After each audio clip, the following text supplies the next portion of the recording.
on se retrouve aujourd'hui pour parler d'une nouvelle imprimante que m'a envoyée très gentiment Elegoo. Et très honnêtement, c'est un sacré morceau.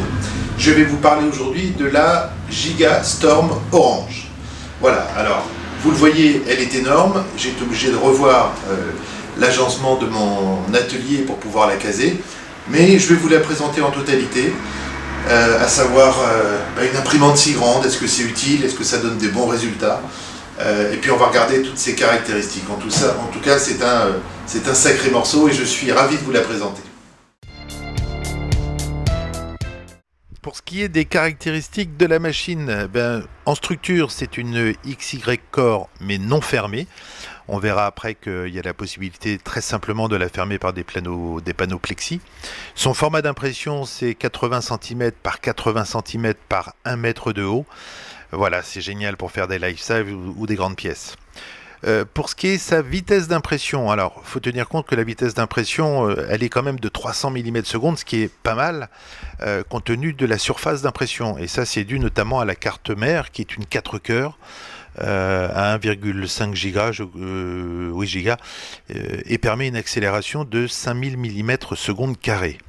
Pour ce qui est de sa tête d'impression, elle est équipée d'une buse qui permet de monter à 300 degrés pour imprimer tous les matériaux, PLA, TPU, PETG, même ABS. Et sa ventilation, alors la tête est beaucoup plus grosse qu'une tête classique, mais a une ventilation efficace. Pour ce qui est de son lit, ça permet de monter à 100 degrés. Ce sont 4 plateaux de 4 max. Mais une chose importante, les plateaux ne sont chauffés que ceux qui sont nécessaires à l'impression. Si votre impression ne concerne qu'un seul plateau, il n'y a qu'un seul plateau qui chauffe.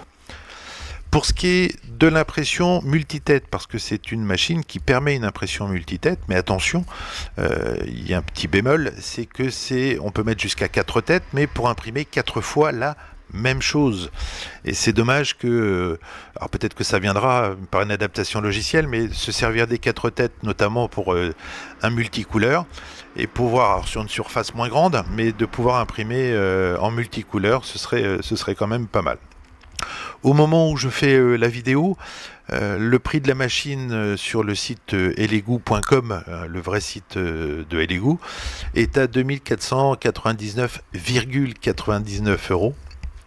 Voilà, c'est un prix qui est évidemment important comparé aux imprimantes par ailleurs que l'on connaît, mais qui pour cette dimension de machine, et puis on le verra après, la qualité de cette machine est juste assez étonnant quand même.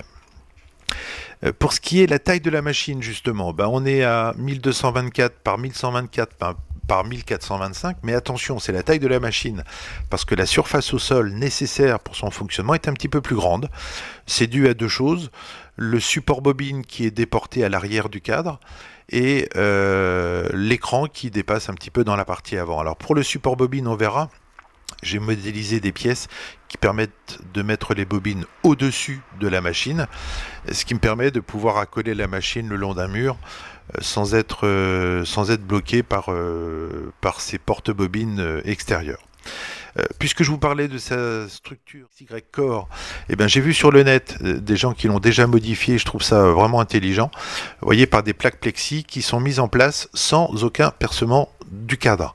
Voilà, parce qu'il y a un petit débord de 3-4 mm qui permet ça. Voilà pour ce qui est de la Orange Storm Giga de Elegoo, qui moi est une machine qui m'a impressionné. Alors certes, elle est lourde, 104 kg net, 145 kg brut, mais bon, c'est peu important dans la mesure où dès qu'elle est en place, elle ne bouge pas, on n'est pas amené à la déplacer. Certains la mettent sur roulette, pourquoi pas. Alors, la livraison, lorsque je l'ai reçue, un petit peu impressionnant, c'était sur palette, 2 énormes colis sur palette, mais alors avec un petit plateau à roulettes, ça se déplace facilement, et à 2 personnes, voilà, pas de souci. Dans mon atelier, moi, j'ai fait de la place, et c'est arrivé à rentrer correctement. Pour ce qui est de son déballage, comme à l'habitude, c'est super bien emballé, alors tellement bien emballé qu'une fois que les cartons sont vidés, ils sont un petit peu encombrants, il faut pouvoir les garder, mais le matériel et même prend beaucoup d'espace dans son emballage, mais vraiment tout est vraiment nickel, quoi. Et on voit les cadres, il y a même Elegoo qui offre 1 kg de filament, c'est super parce que ça passe très très vite. Au niveau des accessoires fournis, on trouvera les accessoires classiques, hein, avec deux petites choses. L'écran 10 pouces qui est juste énorme, le porte-bobine qui permet de mettre des grosses bobines, et surtout en bas à droite, vous voyez les plateaux de nivellement. On va revenir là-dessus. Pour ce qui est du montage, eh bien, le montage, à ma grande surprise, alors certes il faut être deux, mais je dis à ma grande surprise, il a été extrêmement simple. Il y a des ergots pour mettre les cadres, les fixations se font par boulon, mais l'usinage est super précis, ça se monte tout seul. J'ai moi une fois mis les équerres et tout serré, j'ai vérifié les équerrages pour voir si tout était bien en angle, et tout est tombé pile poil. Vraiment la machine est simple à monter, il a fallu quoi 1h30 pour la monter à deux. Les éléments individuels sont pas très lourds, mais il faut être deux pour les manipuler. Là, vous voyez le cadre de support de la tête qui monte en Z et qui est sur on le verra après, les axes de guidage. Pour ce qui est de la tête, simple à monter, elle est équipée d'une tête en 0,6, ça c'est le support de bobine, vous voyez, qui est légèrement décalé et qui, je pense, permet d'être amélioré. Je proposerai les fichiers dans une prochaine vidéo. Mais relativement simple à raccorder. Enfin, je vous dis, c'est en 1h30, grosso modo, la chose était réglée. J'ai mis un peu moins d'1 heure, on va dire 1 heure, j'ai peut-être un petit peu exagéré. Sur le montage des accessoires, là aussi c'est relativement simple. Vous avez le support porte-bobine, voyez, qui permet des bobines de 3 ou 4 ou 5 kg. Et puis vous avez le support bobine classique, avec le détecteur de filament qui se met dans la Direct Drive. Voilà, rien de compliqué. Alors, pour ce qui est le détail des composants, j'ai vérifié moi la mise à jour, comme je le fais toujours quand j'ai une machine que je reçois. Les buses, vous avez 4 buses qui sont livrées en 0,4, en 0,6, 0,8 et 1 mm, plus une buse de 0,6 qui est montée d'origine sur la tête. Pour ce qui est des alimentations, il y en a 5 pour la machine, une pour la carte mère, et vous en avez 4 chacune qui alimente un plateau. Alors ça appelle 2000 watts au total, mais attention, ce n'est jamais le cas, puisque même la chauffe, si on fait la chauffe totale de la machine, elle chauffe 2 plateaux par 2 plateaux, ce qui évite d'avoir un appel de puissance trop important. Pensez surtout à vérifier sur les alimentations que le réglage soit sur le bon voltage.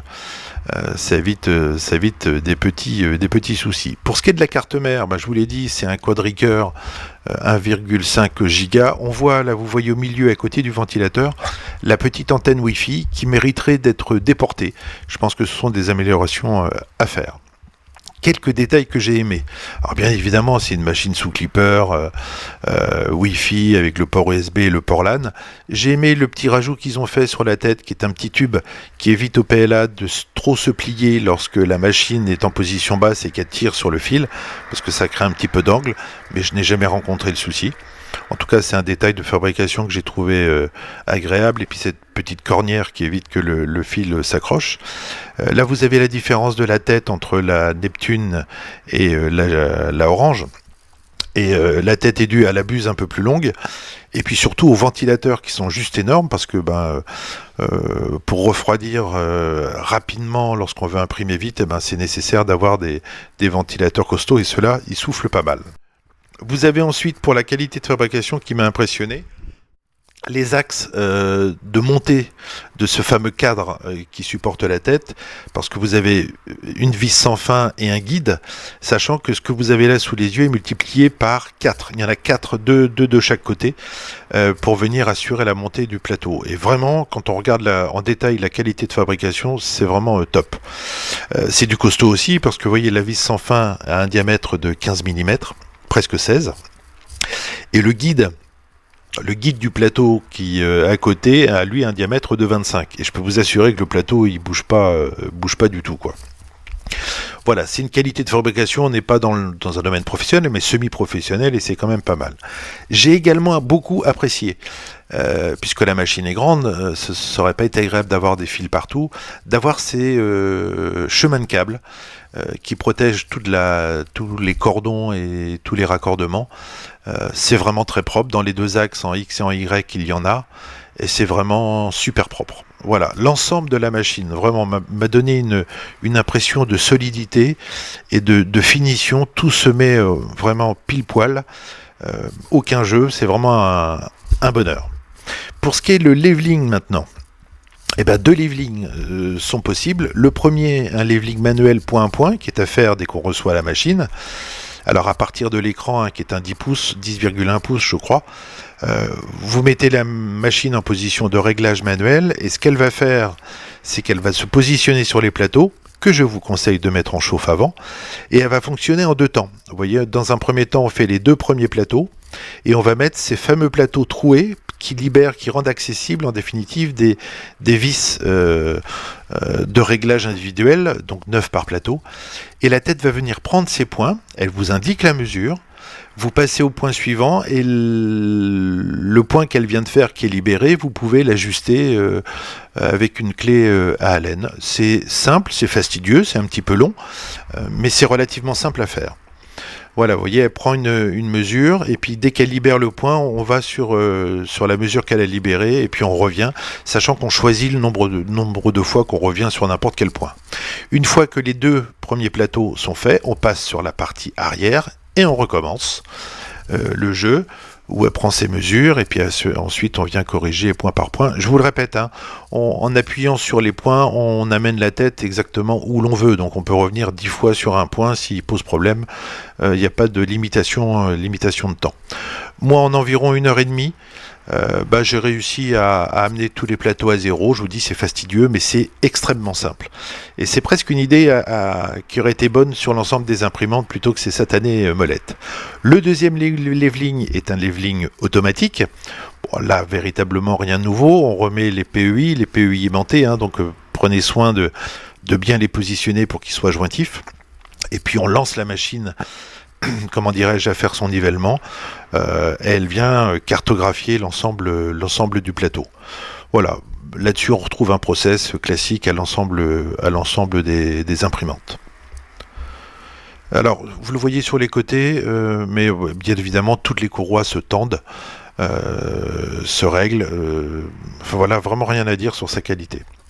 Une fois que le leveling est fait, eh bien, soit la méthode du papier A4 ou Elegoo fournit une petite cale aluminium qui permet de régler le niveau Z. Voilà, c'est quelque chose de classique, rien de nouveau là-dessus. On a fait le tour global et puis on va continuer avec le niveau sonore.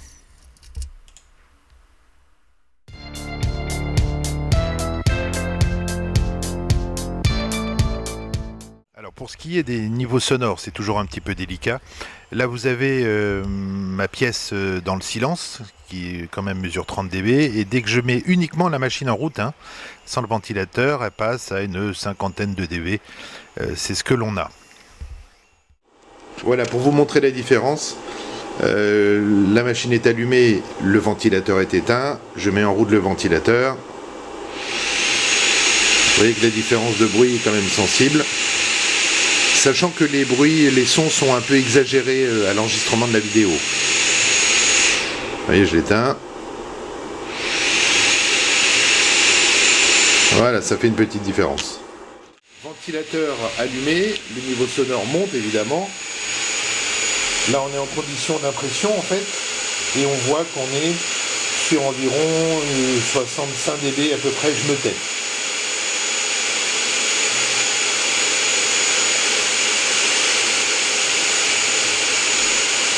Voilà, alors je ne sais pas si vous le voyez, le sonomètre que j'utilise, qui vaut ce qu'il vaut, il indique rue calme. Voilà, donc mais enfin sachez qu'elle est quand même, voilà, c'est pas une imprimante qu'on mettra dans une pièce de vie. Voici l'impression des 3 Bouddha tests que j'ai fait. Et il y a une erreur parmi ceux-là, voilà, mais je vous les montre. Le premier Bouddha a été fait avec la buse de 0,6, la buse qui était livrée montée sur la tête d'impression. Je vais vous faire les photos du détail. Celle-ci, ça a été mon erreur, parce que je l'ai imprimée, j'ai changé la buse en 0,4, et j'ai oublié sur le slicer de modifier, donc elle était en paramètre buse 0,6, et on s'aperçoit qu'on a quelques défauts. Et la dernière que j'ai faite, qui était la plus grande, et là elle est bien imprimée en buse de 0,4, avec les paramètres de la buse de 0,4, avec des vitesses d'environ 100 mm seconde. Pas très très vite, mais je pense que la machine peut être performée. Je vous les montre en détail.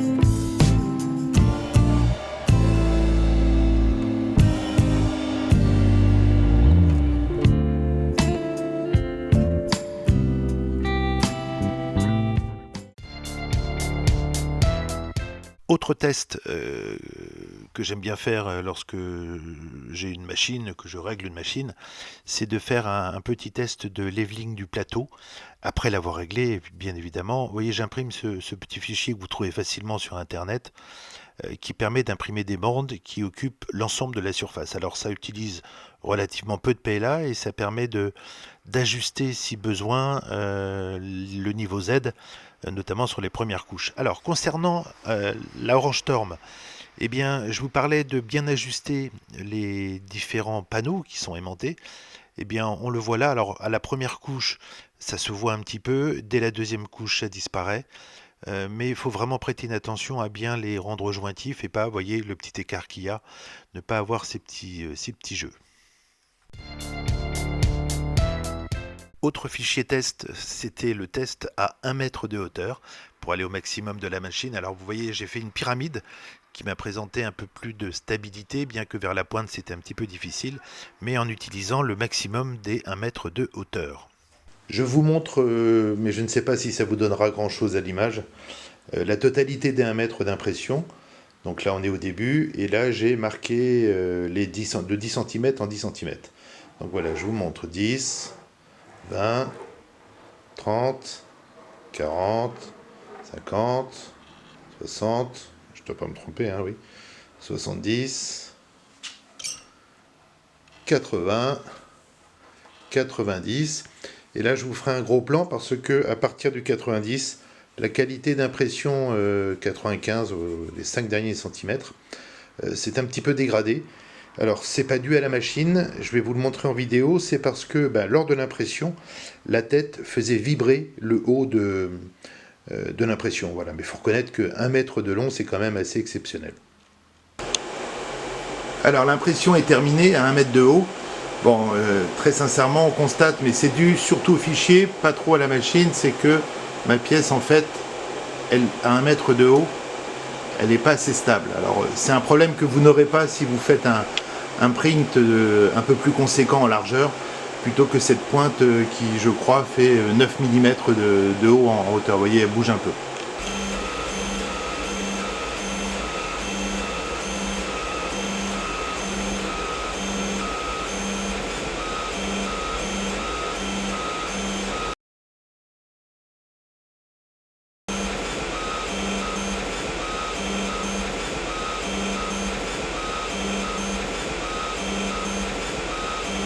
Voilà, je vous mets également une petite vue de détail de l'impression par le côté, parce que c'est jamais très évident. Alors en plus sur du PLA blanc, là j'ai fait à 40 cm et je vous ai mis à 80 cm.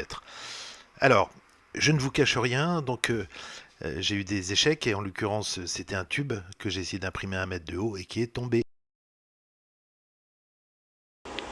Pour ce qui est de l'écran, eh bien, on retrouve un écran de commande 7 pouces, un écran capacitif qui est vraiment très grand et super lumineux.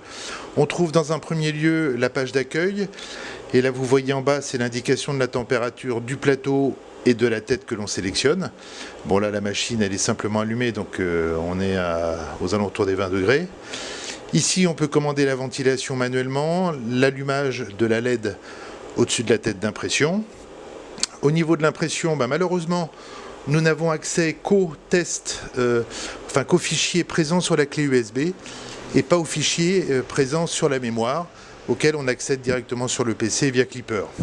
J'espère qu'on avait le problème sur la Neptune 4, notamment, et j'espère que Elegoo fera un update pour pouvoir y accéder. Au niveau de la préparation, on retrouve tous les mouvements possible en X, Y et Z, et l'on choisit de 0,1 à 100 mm, sachant que l'on commande également l'ajustement de la tête. On a la commande individuelle des températures des têtes d'impression, qui sont jusqu'à 4, et puis on a la commande des plateaux, les 4 plateaux présents pour former la totalité.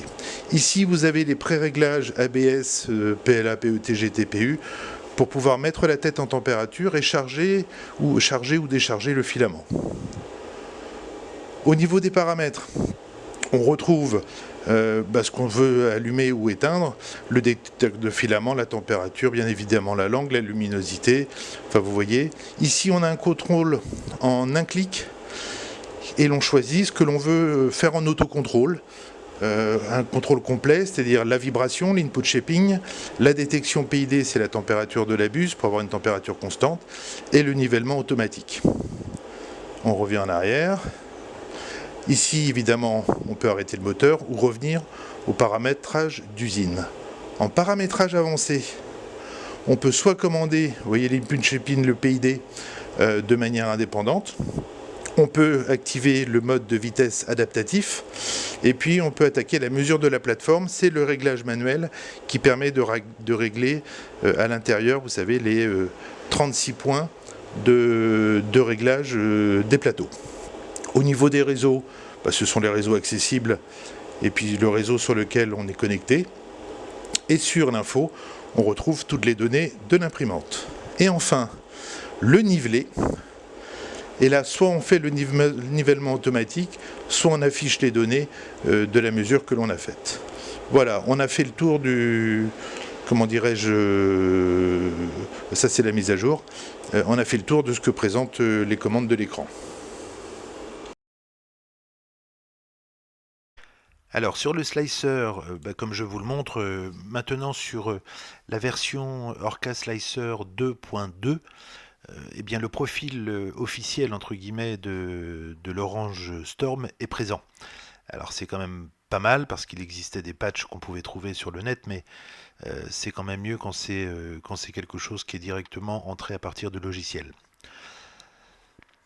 En ce qui concerne, alors voilà, là je vous montre, c'est quand on appelle une nouvelle imprimante en tapant Elegoo, eh bien on a le profil de la Orange Storm avec toutes les buses 4, 6, 8 et 1 mm. Au niveau de la pièce, alors on retrouve, une fois que c'est installé, vous retrouvez les profils disponibles avec les différents diamètres de buse. En ce qui concerne la pièce, je vous ai parlé des plateaux, pensez à bien le positionner. Si vous le mettez au centre comme ça fera chauffer la totalité des 4 plateaux. Donc bien choisir l'emplacement sur lequel on imprime. Voilà, une fois slicé, rien de particulier, vous avez votre fichier qui se générera et on va regarder sur Clipper ce que ça donne, puisque moi, comme je vous l'ai indiqué, j'ai rajouté une vieille caméra web qui se raccorde au port USB de la machine et qui permet de voir avec bien évidemment le choix qu'on peut lancer soit de l'extrudeur, soit des différents plateaux à lancer. Nous voici à la conclusion de la Megastorm Orange. Qu'est-ce que j'en ai pensé? Alors, est-ce que c'est une machine pour débutants? Non, pas véritablement. Il faut quand même avoir une connaissance de l'impression 3D et des machines pour pouvoir, entre guillemets, maîtriser celle-là, c'est-à-dire répondre à ce dont elle a besoin pour obtenir de bonnes impressions. En ce qui concerne son format, il est juste impressionnant, 800 par 800 par 1000. comparé à la plus grande qui est juste derrière, qui était la Neptune 4 Max, on a 2 fois la hauteur. Alors, est-ce que c'est utile d'avoir 2 fois la hauteur? J'ai 2 réponses à ça. La première, c'est bien sûr, il y a des logiciels comme Luban qui permettent de découper et de faire des tailles réelles en découpant un certain nombre de fichiers. Pour ça, l'imprimante Orange Storm répond à cette demande, puisqu'on peut directement imprimer des grandes pièces et c'est plutôt agréable. Maintenant, la deuxième réponse, c'est pour les petites pièces, c'est-à-dire pour les pièces standards. Eh bien, l'impression en bus de 0,4 sur un seul plateau donne des résultats tout à fait identiques en qualité, et vraiment de bonne qualité, comparé au Neptune 4, que ce soit la Max, la Plus ou même la Pro sur des petits modèles. Je n'ai pas essayé les buses en 0,8 et 1 mm, parce que personnellement je ne suis pas fan des grosses couches d'impression. Alors oui, ça permet d'aller vite, mais bon, je n'ai pas trouvé l'intérêt à ça. Moi je vais l'utiliser, je pense, en imprimante courante, tous les jours, aussi bien pour des petites impressions, et puis j'ai surtout le projet de faire des life size, des tailles réelles, avec un Goldorak ou un Ironman. Je vous ferai des présentations là-dessus. Ce que j'ai apprécié beaucoup, c'est la qualité de fabrication de la Orange Storm, parce que je vous assure, tous les éléments, tous les profilés, le montage est simple, et tous les profilés, le montage vraiment tombe juste nickel. Ce que je n'ai pas apprécié, enfin ce que j'aimerais que Elegoo améliore, c'est, je vous l'ai montré au niveau de l'écran, c'est de pouvoir accéder aux fichiers directement à partir de l'écran et non pas via l'adaptation Clipper. En l'occurrence, moi je suis sur Orca. Alors sur Orca Slicer, sachez que le profil de la Orange est maintenant sur la dernière version. Donc ça, c'est plutôt agréable. J'ai apprécié également au niveau des plateaux la chauffe des plateaux qui se fait de manière progressive pour ne pas appeler beaucoup de puissance. Et surtout, au moment de l'impression, elle ne chauffe que le plateau qui est concerné par l'impression. Alors, il faut simplement prendre la précaution, les impressions, de ne pas les mettre au centre, parce que vous vous trouveriez à l'intersection des 4 plateaux et les 4 plateaux se mettraient en chauffe. Mais si vous déplacez ça sur un seul plateau, eh bien, il n'y a que le plateau concerné qui se met en chauffe.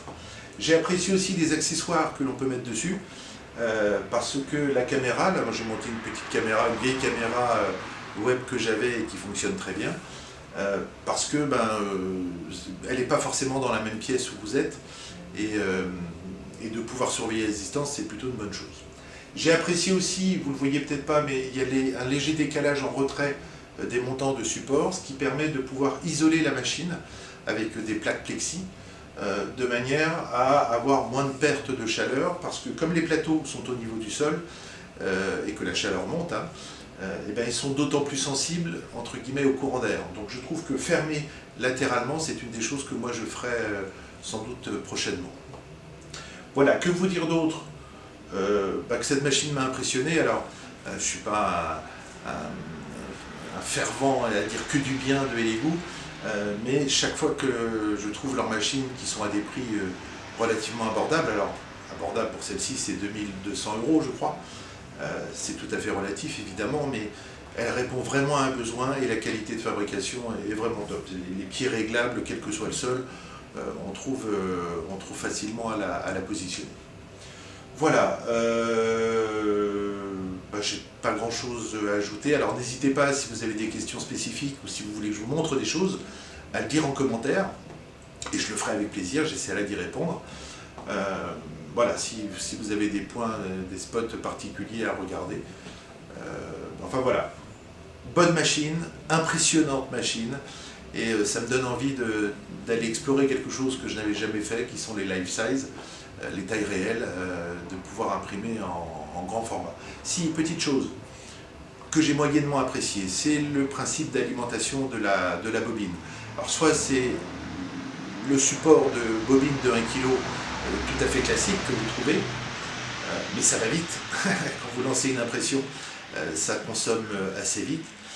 Et puis d'avoir le support bobine extérieur qui est de bonne qualité certes, mais qui est extérieur, donc qui nécessite un trajet que je trouve un peu compliqué sur la Orange. Alors j'ai modélisé, là aussi ça fera l'objet d'une vidéo, puis je vous partagerai les pièces que j'ai modélisées, un support de bobine au-dessus de la Orange, ce qui me permet de gagner en dimension par rapport à la machine sur son espace qu'elle occupe, et je trouve d'avoir un cheminement plus direct, ce qui est somme toute assez appréciable. Voilà, on a fait le tour, n'hésitez pas si vous avez des questions. Important aussi, s'il vous plaît, mettez un pouce bleu ou une critique si vous avez, faites un commentaire, et puis s'il vous plaît, abonnez-vous. Ça fera toujours plaisir à la chaîne et à la visibilité. Voilà, portez-vous bien, bon print, et puis à la prochaine.